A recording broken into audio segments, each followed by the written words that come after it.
Assalamualaikum. Waalaikumsalam. Kamu Alhamdulillah Bapak, Wilujeng Sumpi.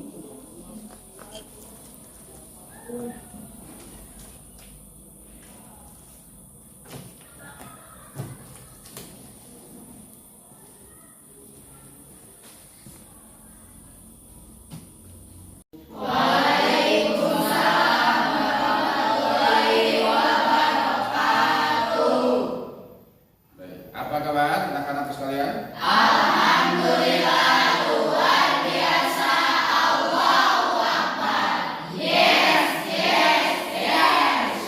Alhamdulillah kalau kalian dalam keadaan sehat, tentunya mesti semangat ya.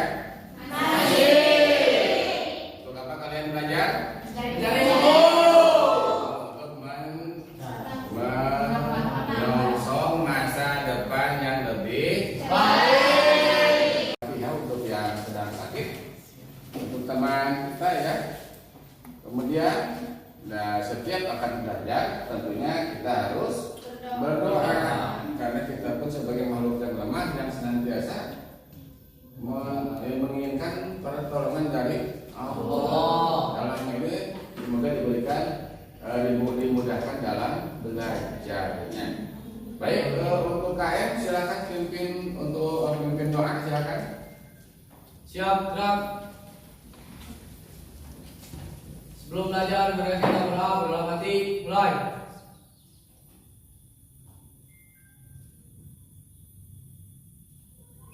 Berdoa selesai. Siap, beri salam.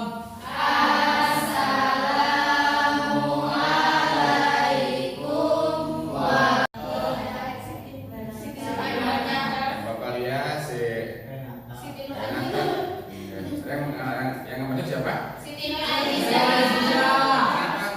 Sakit. Sudah berapa lama? Seminggu.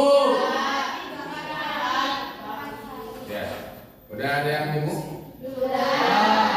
Baik, untuk teman kita yang sedang sakit, mari kita doakannya semoga dia itu cepat sembuh kembali. Amin. Dengan kita lagi, kemudian bersama-sama menuntut ilmu. Untuk itu, mari kita bacakan Al-Quran Al-Fatihah.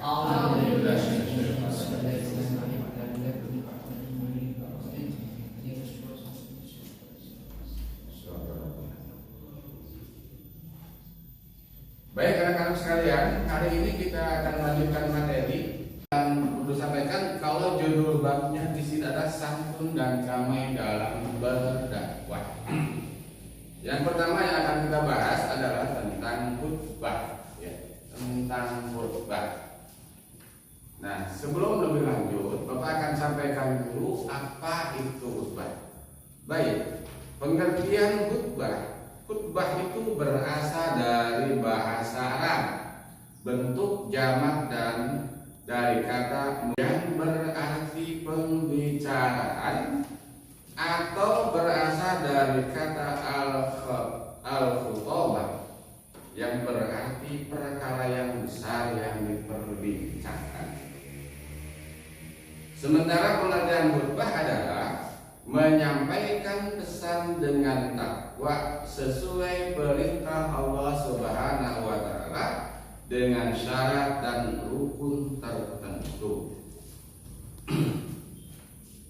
Kemudian khutbah terdiri dari dua bagian, yaitu khutbah yang dilakukan sebelum atau sesudah salat dan khutbah yang tidak berkaitan dengan salat. Orang yang melakukan khutbah disebut dengan khatib, dan tentunya khutbah Jumat disampaikannya atau dilaksanakannya sesudah masuk waktu zuhur, tetapi sebelum sholat zuhur atau sebelum sholat Jumat. Sementara untuk khutbah pada sholat Idain itu Idul Fitri dan Idul Adha, kemudian sholat khusuf dan sholat khusuf serta sholat istisqa dilakukannya setelah selesai sholat. Ada perbedaannya di situ. Kemudian yang kedua, berdiri jika mampu. Kemudian berikutnya duduk sebentar antara dua khutbah. Dan selanjutnya suara khatib harus jelas dan dapat didengar oleh jemaah. Itu apa tadi? Orang yang berkhutbah atau orang yang menyampaikan khutbah. Yang pertama syaratnya muslim yang telah balik, ya. Kemudian juga ada berakal sehat. Orang gila tidak boleh ya, walaupun dia asalnya seorang muslim. Kemudian dan taat beribadah. Tidak boleh ya muslim balik, berakal sehat, tapi ibadahnya tidak konsisten, tidak boleh. Kemudian yang kedua, mengetahui syarat, rukun dan sunnah khutbah. Ketiga, suci dari hadas, baik badan maupun pakaian, serta tertutup auratnya. Yang keempat, ayat Al-Quran dan hadis. Kemudian yang kelima, memiliki akhlak yang baik, tidak tercela di mata masyarakat dan tidak terbiasa melakukan dosa. Keenam adalah berpenampilan baik, harus penterennya, kemudian rapi dan tentu saja harus sopan. Itulah 6 syarat seorang khatib yang harus dipenuhi. Ketika salah satunya tidak ada, maka khatib harus digantikan dengan orang yang lebih sempurna dalam memenuhi persyaratannya. Baik, sampai situ dulu ya. Silakan kalian renungkan dulu dan mungkin kalian silakan melihat menganalisis ya, menganalisis sesuatu yang janggal ketika khutbah. Nanti kalian tuliskan dan akan kita diskusikan bersama di sini. Sampai di sini ada yang bertanya? Baik, kalau tidak ada yang bertanya, Bapak lanjutkan dulu sedikit lagi supaya prolog atau materi awal ini selesai. Kemudian yang berikutnya akan Bapak sampaikan tentang syarat dua khutbah. Jadi khutbah itu ada yang dua, ada yang satu. Kalau Jumat pasti dua, Isra satu. Kemudian syarat-syarat dua khutbah. Satu, khutbah sholat Jumat disampaikan sesudah masuk waktu zuhur dan sebelum pelaksanaan sholat.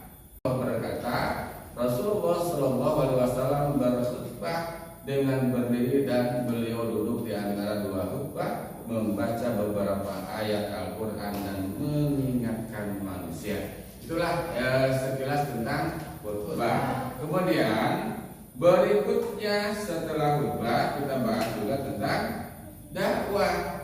Ya, ada dakwah juga, ada khutbah, ada dakwah dan ada tabligh. Ya. Dapat didengar nasihat dan wasiatnya. Saat ini khutbah dapat menggunakan penggeras suara, televisi atau monitor sehingga jamaah yang berada jauh atau di ruangan lain dapat mendengar atau melihat khatib. Kemudian yang kelima syaratnya adalah tertib, yakni berturut-turut antara khutbah pertama dan khutbah kedua, seperti terdapat dalam sabda Rasulullah Sallallahu Alaihi Wasallam. Begini kata Rasulullah, An Jabir bin Samurah qala kana Rasulullah Sallallahu Alaihi Wasallam yahtubu qa'iman wa yajlisu bainal khutbataini wa yaqra'u ayatin wa yudzakirun nasa. Rawahu Abu Dawud. Contoh khutbah adalah khutbah apa? Misalnya khutbah Jumat. Kemudian apa lagi? Iya, khutbah sholat Idain atau Idul Fitri dan Idul Adha. Kemudian ada lagi khutbah apa? Khutbah sholat gerhana, khusuf dan kusuf. Kemudian ada khutbah yang lainnya, khutbah sholat istisqa. Kemudian ada lagi khutbah ketika wukuf di padang Arafah, dan terakhir khutbah ketika nikah. Kalian akan nikah nanti ya. Iya. Itulah contoh-contoh khutbah ya. Kemudian mungkin sebelum dilanjut dengan submateri yang lain, kita perlu mendiskusikan tentang khutbah itu sendiri ya. Dan ini kalian harus, walaupun di sini kebanyakan perempuan, tapi kan ada sesuatu yang akan ditanyakan, dan jangan ditanyakan dulu, tapi sekarang langsung kalian buat kelompok terlebih dahulu. Silakan kalian bagi kelompok, dan di sini ada yang 1, 2, 3, 4, 5, 6, 7, 8, 9, 18, 19 ya. 1, 2, 3, 4, 5, 6, 7, 8, 9, 18, berarti 19.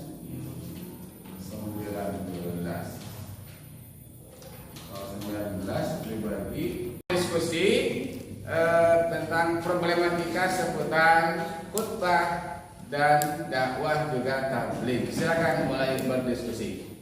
Ya, baik. Sudah selesai diskusinya? Sudah. Ada yang mau bertanya? Pak izin bertanya, apakah boleh khutbah Jumat dilakukan pada sebelum waktu Jumat? Iya, luar biasa. Pertanyaan yang sangat bagus. Pertanyaannya, bolehkah? Syarat dalam hukum harus memasuki waktu zuhur dan dilaksanakannya sebelum sholat zuhur. Iya. Nomor 3 untuk bertanya. Perkenalkan, nama saya Nur Kuswati. Pak izin bertanya, Iya. apa yang menjadi objek khutbah? Wah, luar biasa. Tepuk tangan. Pertanyaan yang bagus. Pertanyaannya, apakah yang menjadi objek dakwah atau khutbah itu? Ya, siapa yang menjawab? Iya, bagus, luar biasa. Kelompok 4 silakan. Ada baju jaga dibawakan dulu itu. Banyak ya. Kenalkan, nama saya Ika Nurjana, izin menjawab. Mad'uat ya, atau ialah orang yang menjadi sasaran dakwah, yaitu semua manusia dan manusia yang telah memenuhi syarat. Iya, tuh luar biasa. Bagus. Perkenalkan diri, nama saya Ademula. Pak izin bertanya, apakah perbedaan khutbah dan dakwah? Luar biasa. Pertanyaannya bagus-bagus. Tepuk tangan dulu ya. Iya. Ada pertanyaan, apakah perbedaan khutbah dengan dakwah? Siapa yang bisa jawab? Kelompok mana? Oh, kelompok 1 sebelah sana. Kelompok 1 silakan. Nama saya Ainul Fitriani. Dakwah adalah usaha mengajak manusia untuk berbuat kebaikan dan menjauhi kemungkaran. Khutbah adalah menyampaikan ajaran Islam melalui hari-hari tertentu, sholat Idul Fitri, sholat Idul Adha, sholat Jumat, dan hari-hari besar umat Islam. Baik, luar biasa sekali. Selanjutnya, setelah kalian berdiskusi, yang pertama Bapak apresiasi ya, begitu hebat, semangat dan luar biasa itu kalian. Semoga kalian itu bisa lebih baik ke depannya ya. Ya, keberanian dalam kebaikan itu mesti ada. Apa yang disampaikan dalam diskusi ya sudah cukup baik, dan kalau disimpulkan ternyata apa yang disampaikan materi hari ini sudah cukup bisa dicerna oleh kalian dengan baik, dan kalian bisa memahami itu apa pengertian khutbah, kemudian apa hukumnya, bagaimana apa yang menjadi objeknya, kemudian apa yang menjadi persyaratannya. Ya, itu sudah sangat luar biasa sekali. Dan untuk pertemuan hari ini Bapak kira cukup sekian, dan ilmu yang kita dapat hari ini dengan lupa kalian manfaatkan di dalam kehidupan bermasyarakat. Sekian dan terima kasih, semoga bermanfaat, dan kita ketemu lagi di hari yang lain. Terima kasih. Wassalamualaikum warahmatullahi wabarakatuh.